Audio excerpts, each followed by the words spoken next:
Friends, welcome back to Mazhathulli creations. ഈ channel നിങ്ങൾ ആദ്യമായിട്ടാണ് കാണുന്നതെങ്കിൽ സബ്സ്ക്രൈബ് ചെയ്യാൻ മറക്കല്ലേ.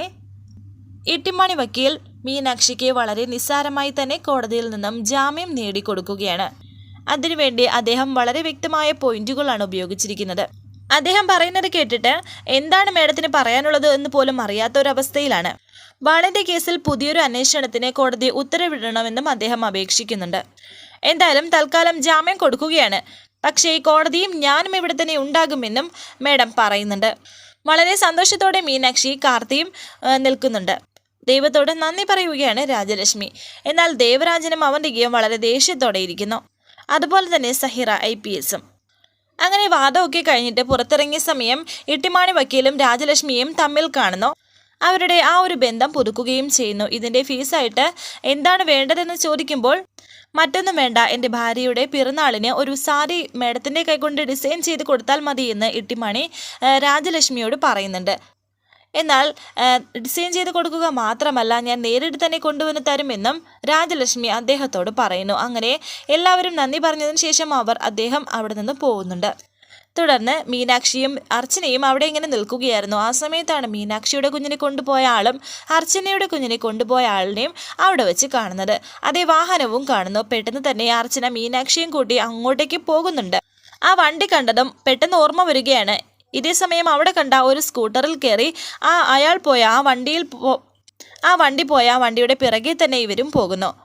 എന്നാൽ മീനാക്ഷിയും അർച്ചനയും എങ്ങോട്ടാണ് പോകുന്നത് എന്നറിയാതെ അതിന് പിന്നാലെ പോവുകയാണ് സച്ചിയും കാർത്തിയും. കുറച്ചു ദൂരം പോയപ്പോഴത്തേക്കും അവർ എങ്ങോട്ടാ പോയെന്ന് അവർക്കറിയാൻ സാധിക്കുന്നില്ല. എങ്കിലും അവർ പോയ വഴിയിൽ തന്നെ പോവുകയാണ് കാർത്തിയും സച്ചിയും. ഇതേ സമയം ചെമകമംഗലം കാണിക്കുന്നുണ്ട്. അവിടെ വളരെ സങ്കടത്തോടെ നിൽക്കുകയാണ് നന്ദിനിയെ രാജലക്ഷ്മി അമ്മ സമാധാനിപ്പിക്കുന്നുണ്ട്. ഇതുപോലെ തന്നെ നെല്ലിശ്ശേരിയും കാണിക്കുന്നു. അവിടെയും സേതുമാധവനും വളരെ സങ്കടത്തോടെ നിൽക്കുകയാണ്. ഒരു ടാബ്ലറ്റ് കഴിപ്പിക്കാൻ എല്ലാവരും കൂടി അദ്ദേഹത്തെ ഇങ്ങനെ നിർബന്ധിക്കുന്നുണ്ട്. എന്നാലും അദ്ദേഹം അത് കഴിക്കാതെ നിൽക്കുന്നു. അർച്ചനയെക്കുറിച്ച് ഓർത്ത് വളരെ സങ്കടത്തിലാണ് അദ്ദേഹം. ഇത് കണ്ട അവന്തികയ്ക്ക് ദേഷ്യം വരുന്നു. അതിനെപ്പറ്റി സ്നേഹയോട് സംസാരിക്കുമ്പോൾ സ്നേഹയും പുച്ഛത്തോടെയാണ് അർച്ചനയുടെ കാര്യം പറയുന്നത്. ഇതേസമയം അർച്ചനയും മീനാക്ഷിയും കാണിക്കുന്നുണ്ട്. രാത്രിയായിരിക്കുന്നുണ്ട്. അവരിങ്ങനെ പോയിക്കൊണ്ടിരിക്കുന്ന സമയം പെട്ടെന്ന് അവർ ബ്രേക്ക് പിടിക്കുകയും പെട്ടെന്ന് ഡോറ് തുറന്നിടുകയും ചെയ്യുന്നു. അർച്ചനയും മീനാക്ഷിയും പിന്നാലെ വന്നത് ഒരു ഒരു കാട്ടുവഴിയിലൂടേക്ക് തന്നെയായിരുന്നു അവർ വന്നുകൊണ്ടിരിക്കുന്നത്. അങ്ങനെ വളരെ സ്പീഡിൽ വണ്ടി ഓടിച്ചത് കൊണ്ട് തന്നെ പെട്ടെന്ന് ബ്രേക്ക് പിടിക്കാൻ കഴിയാത്തത് കൊണ്ട് ആ ഡോറിൽ തട്ടി രണ്ടുപേരും വീഴുകയാണ്. ആ സ്കൂട്ടി മറിഞ്ഞു പോവുകയും രണ്ടുപേരും തെറിച്ചപ്പുറത്തേക്ക് പോയി വീഴുകയും ചെയ്യുന്നു. ഈ തക്കം നോക്കി അവർ അവിടെ നിന്ന് വണ്ടി എടുത്ത് പോവുകയും ചെയ്യുന്നുണ്ട്. അർച്ചനയും മീനാക്ഷിയും ബോധം കെട്ടവിടെ വീഴുകയാണ്. പിന്നാലെ തന്നെ കാർത്തിയും സച്ചിയും ഉണ്ടായിരുന്നു. മീനാക്ഷിയും അർച്ചനയും കിടക്കുന്ന ഭാഗത്ത് തന്നെയാണ് അവർ നിൽക്കുന്നത്. എന്നാൽ ആ കാട്ടിൽ ഇങ്ങനെ കിടക്കുന്നത് കാരണം രണ്ടുപേരെയും കാണാൻ സാധിക്കുന്നില്ല. പോരാത്തതിന് രാത്രിയുമായിരുന്നു. എന്നാലും ഈ കാട്ടിൽ തന്നെ അവരുണ്ടെന്ന് മനസ്സിലാക്കി അവിടെ മുഴുവനും അന്വേഷിക്കുകയാണ് സച്ചിയും കാർത്തിയും. ഇതേസമയം സന്ദീപ് സേതുവിനെ മരുന്നുമായി വരുന്നു. സേതു മരുന്ന് കഴിക്കുന്നില്ല. കുറച്ച് കഴിഞ്ഞതിന് ശേഷം അർച്ചനയ്ക്ക് ചെറിയ ബോധം വരികയും അർച്ചന മീനാക്ഷിയെ പിടിച്ച് എഴുന്നേൽപ്പിക്കുകയും ചെയ്യുന്നു. രണ്ടുപേരും കൂടി ഒരു തരത്തിൽ അവിടെ നടന്നു പോയപ്പോൾ അവിടെ ഒരു ചെറിയ വീട് കാണുകയും ആ വീട്ടിലേക്ക് കയറി പോവുകയും ചെയ്യുന്നു. അവിടെ ഒരു മുത്തശ്ശി ഉണ്ടായിരുന്നു. ആ മുത്തശ്ശി എന്തായാലും രണ്ടുപേരെയും അകത്തേക്ക് വിളിക്കുന്നുണ്ട്. ആ കൊലകൊമ്പൻ എപ്പോഴാണ് വരുന്നത് എന്ന് അറിയില്ലെന്ന് പറഞ്ഞിട്ട് രണ്ടുപേരെയും അകത്തേക്ക് വിളിക്കുകയും അർച്ചനയും മീനാക്ഷിയും അകത്തേക്ക് കയറിയിരിക്കുകയും ചെയ്യുന്നു. എന്തിനാണ് നിങ്ങൾ ഈ നട്ടപ്പാതിരാക്കി കാട്ടിലേക്ക് വന്നതെന്ന് മുത്തശ്ശി ചോദിക്കുമ്പോൾ വഴിതെറ്റി വന്നതാണെന്ന് പറയുന്നു. വരുന്ന വഴി ഒന്ന് വീണു എന്ന് മീനാക്ഷി പറയുമ്പോൾ എന്നിട്ട് എന്തെങ്കിലും സംഭവിച്ചോ എന്ന് മുത്തശ്ശി ടെൻഷനോടെ ചോദിക്കുന്നു. ഇവളുടെ കാലിന് നല്ല പോറലുണ്ട്, എൻ്റെ കാലിനും ചെറിയ ചതവുണ്ട് എന്ന് മീനാക്ഷി പറയുന്നു.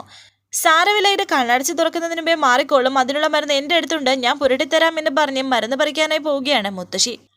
പിന്നീട് കാണിക്കുന്നത് സാവിത്രിയാണെങ്കിൽ ഇപ്പോൾ നന്ദിനി പുറത്തിങ്ങനെ കരഞ്ഞുകൊണ്ട് നിൽക്കുന്നത് കണ്ടിട്ട് സാവിത്രി അകത്തേക്ക് പോയി വാളെടുത്തിട്ട് വളരെ കുറ്റബോധത്തോടെ വാളിലേക്ക് നോക്കുന്നുണ്ട്. ഞാൻ ഈ വാളെടുത്തത് കാരണമാണ് ഈ ചെമ്പകമംഗലത്ത് ഇത്രയും സംഭവിച്ചത് എന്നൊക്കെ ഇങ്ങനെ പറയുന്നുണ്ട്. തുടർന്ന് ഇപ്പോൾ മീനാക്ഷിയും അർച്ചനയും കാണിക്കുന്നുണ്ട്. കുഞ്ഞുങ്ങളെ ഓർത്ത് രണ്ടുപേരും കരഞ്ഞുകൊണ്ട് കിടക്കുകയാണ്.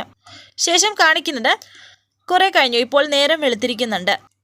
അർച്ചന ഇരുന്നൊന്ന് മയങ്ങിപ്പോയി. അർച്ചനയെ വിളിച്ച് എഴുന്നേൽപ്പിക്കുകയാണ് മീനാക്ഷി. ആ സമയത്താണ് വേദനയെ പറ്റി പറയുന്നു. വേദന എല്ലാം മാറി എന്നൊക്കെ പറയുമ്പോൾ മുത്തശ്ശി അവിടേക്ക് വന്നിട്ട് പറയുന്നുണ്ട്, അങ്ങനെയുള്ള മരുന്നാണ് ഞാൻ അരച്ചു ചേർത്തത്, തേച്ചത്. അതുകൊണ്ട് വേദനയ്ക്ക് പമ്പ കടന്നു കാണുമെന്നും പറയുന്നു. വേദനയ്ക്ക് നല്ല ശമനമുണ്ട് എന്ന് മീനാക്ഷി. നിങ്ങൾ ഇരിക്കെ, ഞാൻ പോയി പാലില്ല, ചുക്കുകാപ്പി എടുത്തുകൊണ്ട് വരാമെന്ന് പറഞ്ഞ് മുത്തശ്ശി അകത്തേക്ക് പോകുമ്പോഴാണ് മീനാക്ഷിയുടെയും അർച്ചനയുടെയും കുഞ്ഞുങ്ങളുടെ ഡ്രസ്സുകൾ അവിടെ ഇങ്ങനെ അശയിൽ തൂങ്ങിക്കിടക്കുന്നത്. പെട്ടെന്ന് രണ്ടുപേരും അത് തിരിച്ചറിയുകയും മുത്തശ്ശിയോട് ചോദിക്കുകയും ചെയ്യുന്നു. നിങ്ങൾ വരുന്നതിന് മുമ്പ് 2 നാടോടി പെണ്ണുങ്ങൾ ഇവിടെ വന്നതാണെന്നും അവരിട്ടതായിരിക്കും, പോയപ്പോൾ എടുക്കാൻ മറന്നതായിരിക്കുമെന്നും മുത്തശ്ശി. നമ്മുടെ കുഞ്ഞ് ഇവിടെ തന്നെയുണ്ട്, നമുക്ക് ഇനി ഇവിടെ നിൽക്കണ്ട, നമുക്ക് പോകാമെന്ന് പറഞ്ഞ് മീനാക്ഷിയും അർച്ചനയും അവിടെ നിന്ന് പോകുന്നു. അങ്ങനെ ഇപ്പോൾ നേരം വെളുത്തിരിക്കുകയാണ്. കുറേ നടന്നതിന് ശേഷം അവർ എവിടെയോ എത്തിപ്പെട്ടിരിക്കുന്നു. റോഡ് സൈഡിലാണ്. ഇനിയിപ്പോൾ എങ്ങനെ പോകുമെന്നൊക്കെ അവർ പറയുന്നു. എന്തായാലും ഇനി ഒരടി നടക്കാൻ വയ്യ. രണ്ടുപേരും ആകെ തളർന്നിരിക്കുന്നു. അപ്പോഴാണ് ഉത്സവത്തിനൊക്കെ ഉപയോഗിക്കുന്ന കുറച്ച് ബലൂണും മറ്റു പൂക്കളും ഒക്കെ ആയിട്ട് ഒരു വണ്ടി അതിലേക്കൂടെ വരുന്നത് കാണുന്നത്. ആ വണ്ടിയിൽ കൈ കാണിക്കുകയാണ് രണ്ടുപേരും. അങ്ങനെ ആ വണ്ടി അവിടെ നിർത്തുകയാണ്. രണ്ടുപേരും അർച്ചനയും മീനാക്ഷിയും ആ വണ്ടിയിൽ ലിഫ്റ്റ് ചോദിച്ച് കയറുന്നു. ബാക്കിലാണ് ഇരിക്കുന്നത്. ഒരു പിക്കപ്പ് പോലത്തെ ഒരു വണ്ടിയൊക്കെയാണ്. അതിൽ മറ്റ് 2-3 പേരും കൂടി ഉണ്ടായിരുന്നു. എന്നാൽ ഇതേ വണ്ടിയിൽ തന്നെയാണ് അർച്ചനയുടെയും മീനാക്ഷിയുടെയും കുഞ്ഞുങ്ങൾ. ആ പൂവിനിൽ മറഞ്ഞ് തൊട്ട് ബാക്കിൽ തന്നെ ഇരിക്കുന്നുണ്ട്. പൂ കൊണ്ട് മറച്ചു വെച്ചിരിക്കുകയാണ്.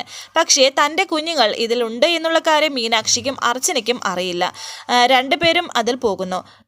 കുറേ കഴിഞ്ഞതിന് ശേഷം രണ്ടുപേരും എന്തായാലും ആ വണ്ടിയിൽ ഇരുന്ന് ഉറങ്ങുന്നുണ്ട്.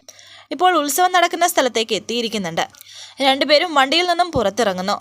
എന്നിട്ട് അവിടേക്ക് അന്വേഷിക്കുന്നു. മറ്റ് 2-3 പേരും കൂടി ഉണ്ടായിരുന്നു. അവർ ആ പൂക്കൂടകൾ എടുക്കുമ്പോഴാണ് അർച്ചനയുടെയും മീനാക്ഷിയുടെയും കുഞ്ഞുമായി ഇരിക്കുന്ന 2 നാടോടി സ്ത്രീകളും ഉണ്ടായിരുന്നു. അങ്ങനെ അവർ രണ്ടുപേരും ഇപ്പോൾ വണ്ടിയിൽ നിന്നും ഇറങ്ങി കുഞ്ഞുങ്ങളുമായിട്ട് ഇങ്ങനെ പോകുന്നു. ആ സമയം അർച്ചനയും മീനാക്ഷിയും അവരെ കാണുന്നില്ല.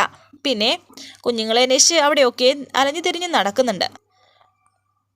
ഉത്സവമായതുകൊണ്ട് തന്നെ ഒരുപാട് ആൾക്കാരെയും കാണാം. പെട്ടെന്ന് ഒന്ന് തിരിഞ്ഞു നോക്കിയപ്പോൾ അതാ കുഞ്ഞുങ്ങളുമായി ആ നാടോടി സ്ത്രീകൾ പോകുന്നത് കാണുന്നു. അങ്ങനെ രണ്ടുപേരും അർച്ചനയും മീനാക്ഷിയും കുഞ്ഞുങ്ങളെ കാണുകയാണ്. പെട്ടെന്ന് അവരുടെ പിറകെ പോകുമ്പോൾ അവർ കുഞ്ഞുങ്ങളുമായി ഓടി രക്ഷപ്പെടാൻ ശ്രമിക്കുന്നു. വരാനിരിക്കുന്ന പുതുപുത്തൻ എപ്പിസോഡുമായി വീണ്ടും കാണാം. Thank you for watching. Please subscribe, like, share my channel.